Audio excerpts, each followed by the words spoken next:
मैत्रेय जी बोले हे विदुर जी, अब मैं आपको ब्रह्मा जी के द्वारा रची हुई सृष्टि का वर्णन सुनाऊंगा। ब्रह्मा जी ने सर्वप्रथम तम, मोह, महामोह, तामिश्र और अंधतामिश्र नाम से अज्ञान की 5 वृत्तियां रची। इस पापमयी रचना को देखकर उन्हें बड़ा दुख हुआ। तब उन्होंने भगवान का तप करके दूसरी सृष्टि की रचना की, जिससे सनक, सनंदन, सनातन तथा सनत कुमार ये 4 ऊर्ध्ववृता तथा नीरव निवृत्ति पारायण 4 मनु उत्पन्न किए। ब्रह्मा जी ने अपने इन 4 पुत्रों को प्रजा उत्पन्न करने की आज्ञा दी, किंतु वे 4 पुत्र निवृत्ति पारायण थे। वे भगवान के भजन और तपस्या को उत्तम मानते थे, इसलिए उन्होंने सृष्टि की रचना करने से मना कर दिया। अपनी आज्ञा का उल्लंघन देखकर तथा अपना तिरस्कार समझकर ब्रह्मा जी को बहुत क्रोध उत्पन्न हुआ। उन्होंने उसे क्रोध को रोकने का बहुत प्रयास किया, किंतु वह क्रोध भौहों के मध्य से तत्काल एक नीले और लाल रंग के नील लोहित शिशु के रूप में उत्पन्न हो गया। वह रो रो कर कहने लगा, हे सृष्टि के रचयिता, आप मेरा नाम और रहने का स्थान बताएं। यह बालक रोने के कारण रुद्र नाम से विख्यात हुआ और वे ही देवताओं के देव महादेव कहलाए। तब ब्रह्मा जी ने उस बालक से कहा, रो मत, मैं तुम्हें योग्य स्थान अब भी बताता हूं। तुम्हारा नाम रुद्र होगा। तुम हृदय, इंद्रिय, प्राण, आकाश, वायु, अग्नि, जल, पृथ्वी, सूर्य, चंद्रमा तथा में निवास करोगे। तुम्हारे नाम अनेकों हैं, किंतु मुक्ता, मन्यु, मनु, महिनस महान, शिव, शतध्वज, उग्ररेता, वामदेव, काल भैरव तथा धृतव्रत नामों से विख्यात होंगे। घी, वृत्ति, उष्णा, उमा, नियुक्त सर्पी, इला, अंबिका, इरावती, सुधा एवं दीक्षा, ये 11 रुद्राणियां तुम्हारी पत्नियां बनेगी। हे रुद्र, तुम ऊपर कहे हुए स्थानों में निवास करो और अपनी इन पत्नियों से प्रजा की उत्पत्ति करो। तुम इस काल में प्रजापति हो। ब्रह्मा जी की आज्ञा सुनकर नीललोहित भगवान रुद्र ने बल, आकार तथा स्वभाव में अपने ही तुल्य प्रजा की उत्पत्ति की। रुद्रदेव के द्वारा उत्पन्न की हुई प्रजा सारे जगत को खाने लगी। यह देखकर ब्रह्मा जी को बड़ा दुख हुआ। वे रुद्रदेव से बोले, हे महादेव, तुम्हारी उत्पन्न की हुई प्रजा तो मेरी उत्पन्न की हुई प्रजा को खाए जा रही है। मुझे ऐसी सृष्टि रचना की आवश्यकता नहीं है। तुम तप के द्वारा सौम्य तथा उत्तम प्रजा उत्पन्न करो।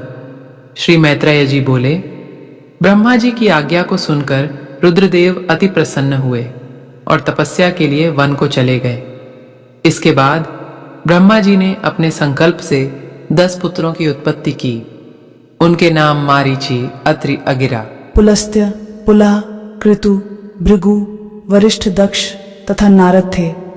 यह पुत्र ब्रह्मा जी के अंगों से उत्पन्न हुए।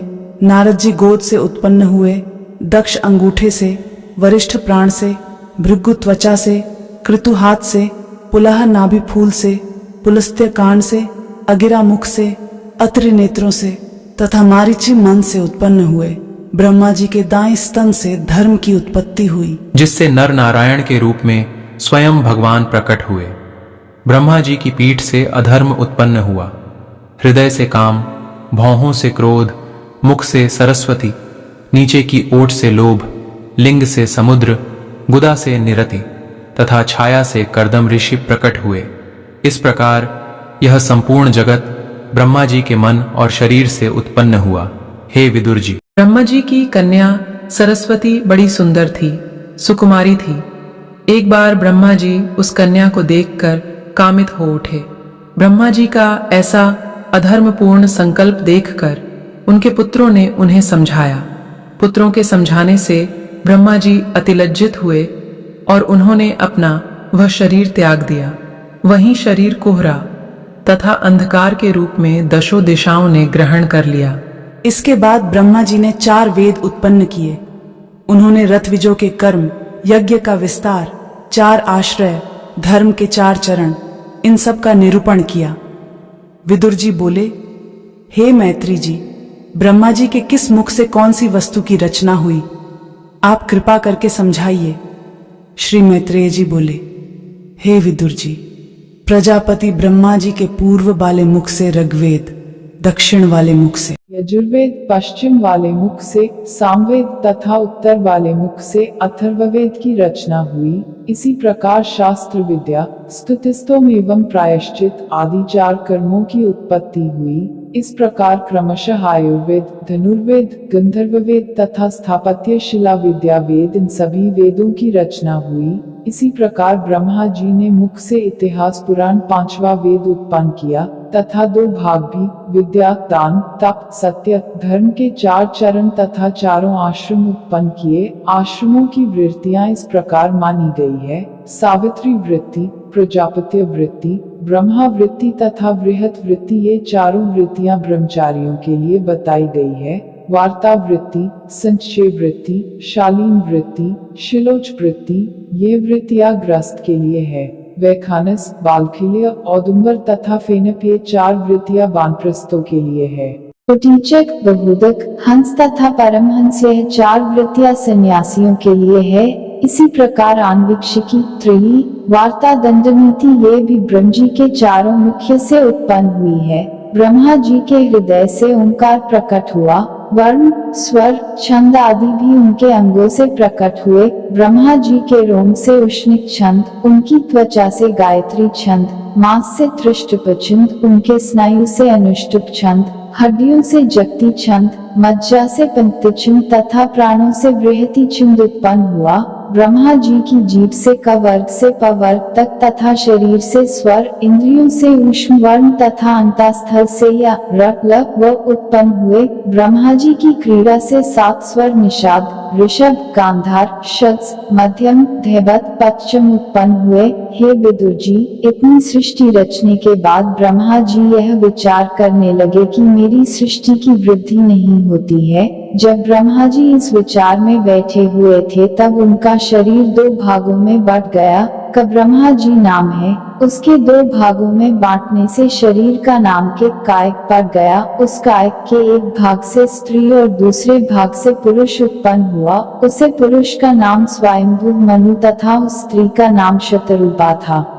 तब स्वयंभू और शतरूपा के द्वारा सृष्टि उत्पन्न होने लगी। स्वयंभू मनु तथा शतरूपा से 2 पुत्र, प्रियव्रत तथा उत्तानपाद, और 3 कन्याएं आकुति, देवहूति तथा प्रसूति उत्पन्न हुई। मनु महाराज ने आकुति का विवाह रुचि प्रजापति के साथ, देवहूति का विवाह कर्दम जी के साथ और प्रसूति का विवाह दक्ष प्रजापति के साथ किया।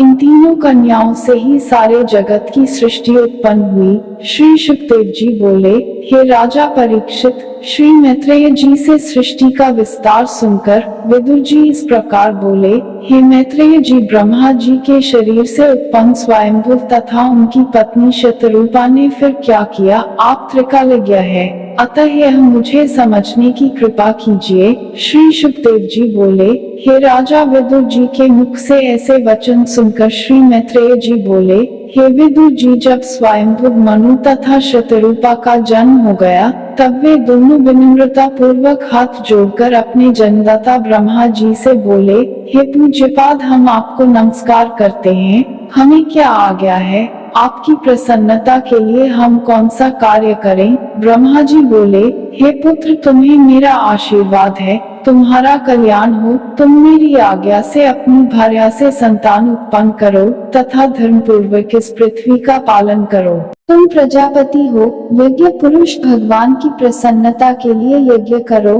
मनु जी बोले, ही पिताजी, मैं आपकी आज्ञा का पालन करूंगा, किंतु प्रजा के रहने के लिए पृथ्वी नहीं है, वह प्रलयकालीन है, जल में निमग्न है, आप उसे बाहर निकलने का प्रयत्न कीजिए। मैत्रेय जी बोले, हे विदुर जी, अपने पुत्र स्वयंभू मनु के वचन सुनकर ब्रह्मा जी कुछ क्षण के लिए विचारधारा में डूब गए तथा जल में डूबी हुई पृथ्वी के उद्धार का उपाय सोचने लगे। उसी क्षण उन्हें एक छींक आई और उनकी नासिका के छिद्र से अंगुष्ठ प्रमाण का एक प्राणी बाहर आ गिरा। वह ब्रह्मा जी तथा स्वयंभू मनु, मरीचि आदि मुनिगणों के देखते ही देखते पर्वताकार हो गया और शूक के रूप में घुरुम घुरुम की ध्वनि करके गरजने लगा।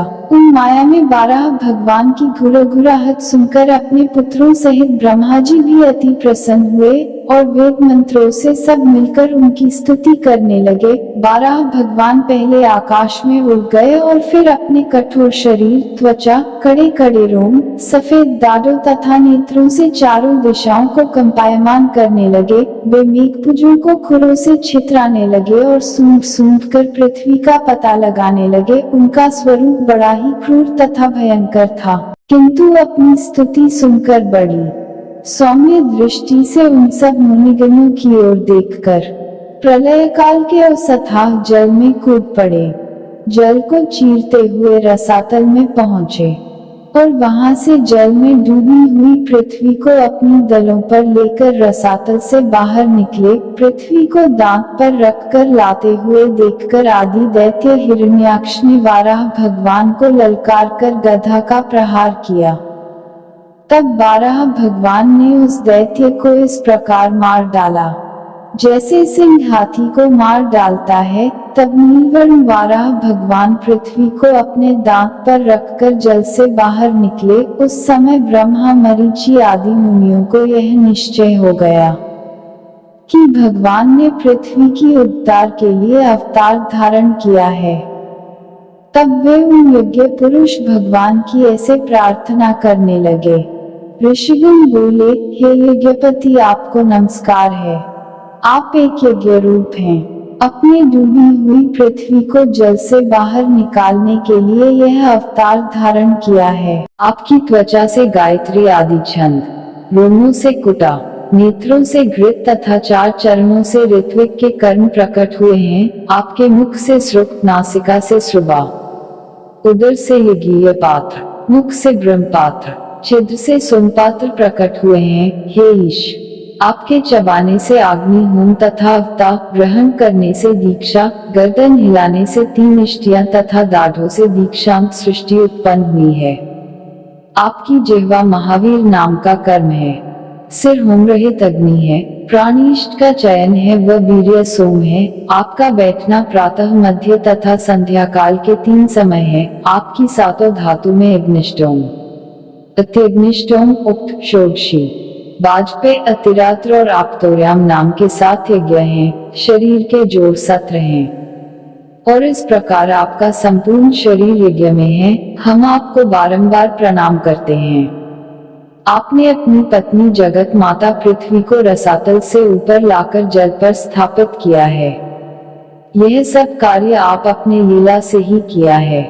आपकी गर्दन के रोमों से फड़फड़ाने से जो शीतल बूंदें हम लोगों पर गिरी हैं, हमसे सब जनलोक, तपलोक तथा सत्यलोक के निवासी मुनिगण अति पवित्र हो गए हैं। मैत्रेय जी बोले, हे विदुर जी, मुनिगणों की इस प्रकार स्तुति सुनकर 12 भगवान लीला पूर्वक रसातल से लाई हुई पृथ्वी को जल के ऊपर रखकर अंतर ध्यान हो गए। श्री मैत्रेय जी बोले, हे विदुर जी, उन मुनिगणों की इस प्रकार स्तुति सुनकर 12 भगवान लीला पूर्वक रसातल से लाई हुई पृथ्वी को जल के ऊपर रखकर अंतर ध्यान हो गए। हे विदुर जी, जो पुरुष भगवान की इस पवित्र कथा को भक्ति पूर्वक सुनता है या सुनता है, उससे भगवान प्रसन्न हो जाते हैं और उसकी कामनाओं को पूर्ण करते हैं। इति अध्याय समाप्त। जय श्री राधे, जय श्री कृष्ण।